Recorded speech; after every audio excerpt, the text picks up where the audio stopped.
Good day everyone, hope all are doing fine. On this day, I am going to explore a new concept which is similar to Google Map. We all know what is Google Map and how it is used for.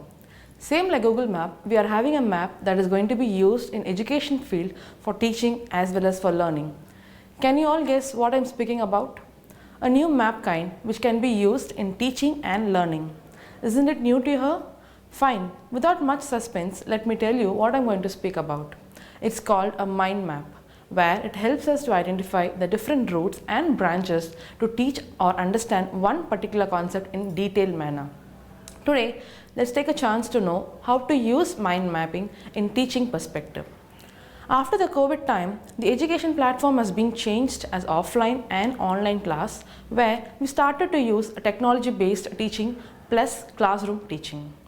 The idea here that I want to share is how mind mapping can be used both in classroom and in online teaching platform.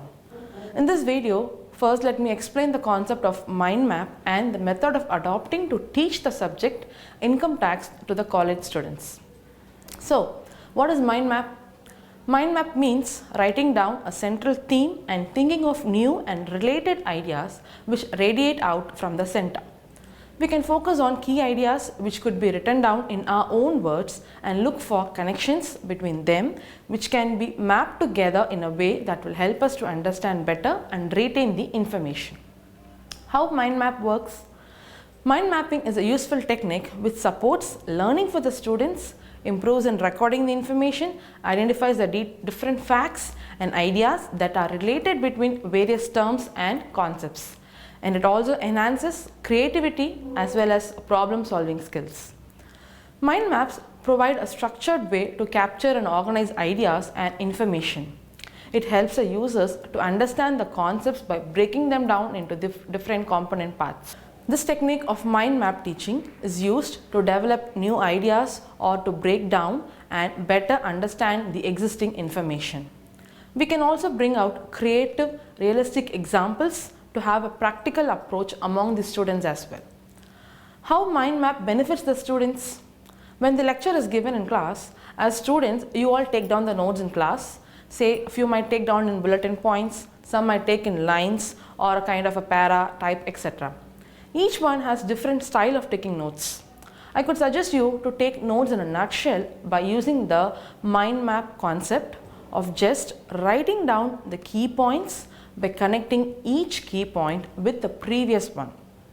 Through this way, you will be able to sync the words and bring out the connectivity. Through this way, the time for taking notes will be short and you need not spend pages for writing down the keynotes.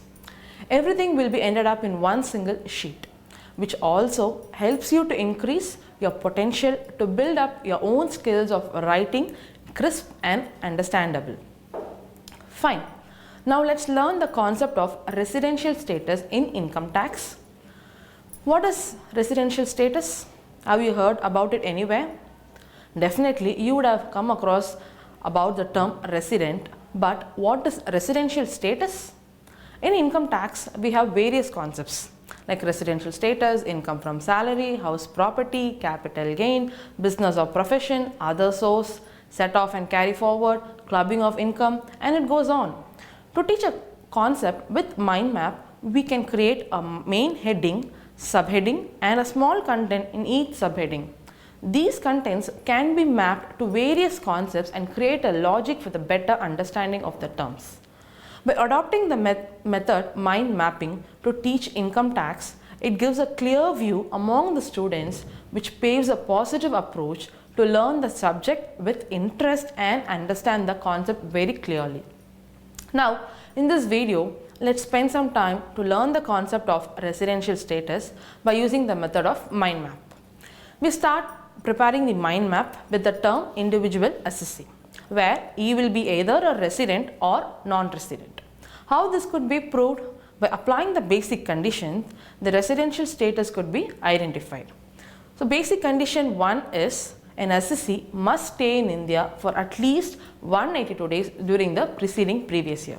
If this condition is not satisfied, then basic condition 2 has to be applied to find out the residential status. The basic condition 2 is an assessee must stay in India for at least 60 days during the relevant previous year and 365 days during the preceding previous year.